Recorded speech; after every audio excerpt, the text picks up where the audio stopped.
Hi, this is Richard here. So this is a series of videos where I'm going to talk about the full setup on how I deadbait for pike, through from rods, nets, deadbaiting, and what essential equipment that you need for pike safety as well.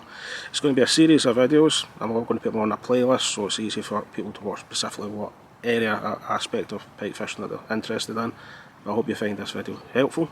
I'm no expert, I'm just trying to help, and if this video helps one person, then it's been a huge success. If anybody's seen anything that I'm doing and think that they could do something a bit slightly different, leave a comment. We're all here to help each other.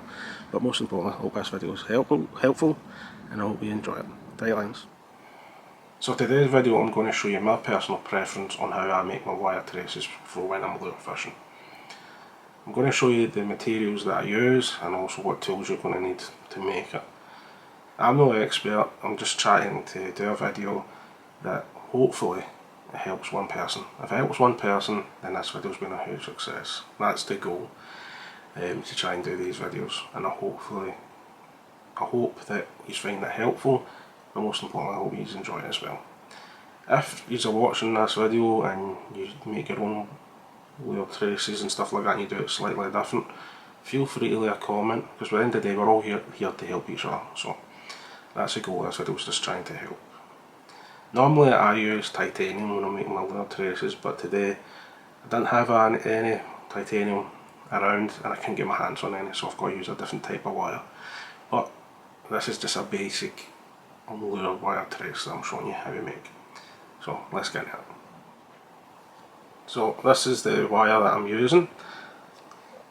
It's 35 £, bearing strength, so it's strong enough. Like I say, I normally use titanium, but this will do the job. Size 4 swivels, crimps. I'm using these Savage ones, these are quite good actually. And then also what you're going to need is a clip. I'm using this Savage one. Like I say, there's so many different brands and stuff like that you can use. This is just the ones that I had at hand to actually make this video, so if you've got other brands that you prefer to use, feel free to use, they'll do the exact same job. As for tools that you're going to need to make it, you're going to need wire cutters to cut the wire, and you're going to need a crimping tool for the crimps. So I'm going to show you how I make my lure wire trace. If you do see my hand shaking in this video, as I've said in previous videos, I do have nerve damage in my hands, so they do shake when I'm doing footery stuff like this. So if you see my hand shaking, it's just because of nerve damage. But it doesn't stop me doing it, as you'll see, and hopefully I still make a good enough video that you can actually see how to make it. So let's get it. You're going to need your wire, one clip, one swivel and 2 crimps. As for length for the wire, I tend to keep my wire traces when I'm lure fishing around about 30 cm to 40 cm in length. So just going to take a bit of wire to the length that I want for the wire trace.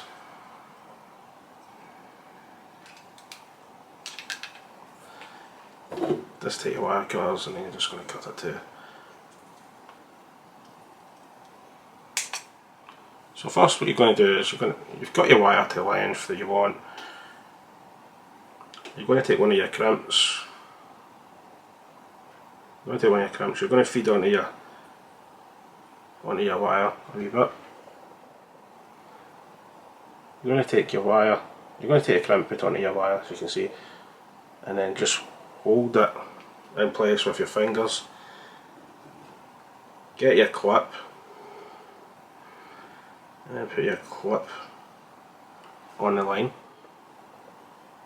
So you've got your wire, then you've got your crimp, and then you've got your clip. What you're going to do is take that wire, bend it over the clip and then back through the crimp.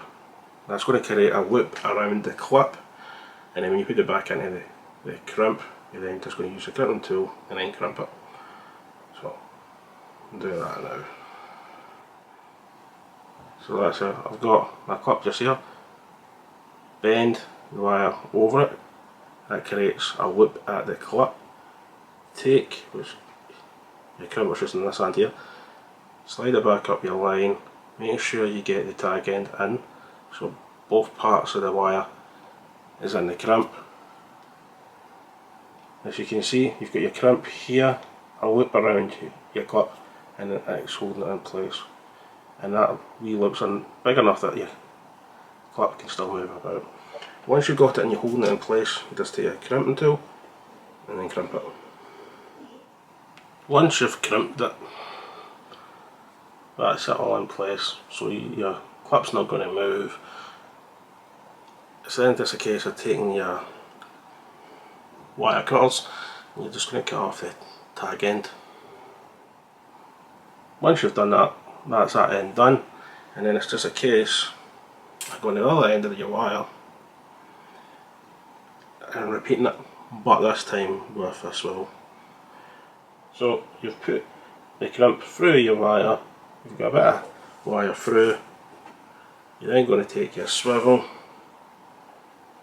put your wire through one of the eyes of the swivel, bend it back over to create a loop around your swivel, which is just here, and then taking your crimp, which is in this hand here, move it back up, make sure the tag end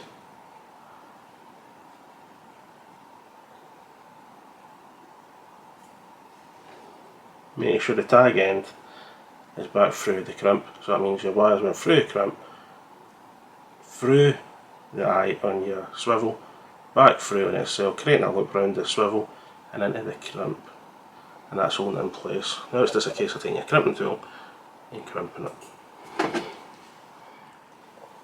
So the next stage, what you're going to do is just cut off the tag end, and once you cut off the tag end, that's it done. That's you then made a solid wire trace. It's a very basic wire trace. You could put swivel covers on either end to try and help if you're getting any weeds or stuff like that, but to be honest, this is a very basic setup for the basic wire trace. This is going to be very effective, and most importantly it's strong and it's going to do the job. So that's how I make my lure wire traces for the pike. So the wire trace is roughly around about 30 centimetres. It's got a clip at one side and then a swivel at the other. 35 break strain wire, 2 crimps, 1 swivel and 1 clip, and that's all the components you need. So I hope you've found this video helpful, and most importantly I hope you've enjoyed it. That's how I make a very basic lure wire trace. If anybody out there does it slightly different, feel free to leave a comment on how you do it. Like I say, we're all here to help each other. The goal for this video is just try to help. If it helps one person, then it's been a huge success. That's the goal, and hopefully it's been helpful and you've enjoyed it. Overall, hope you found this video helpful. Thanks for watching, and tight lines.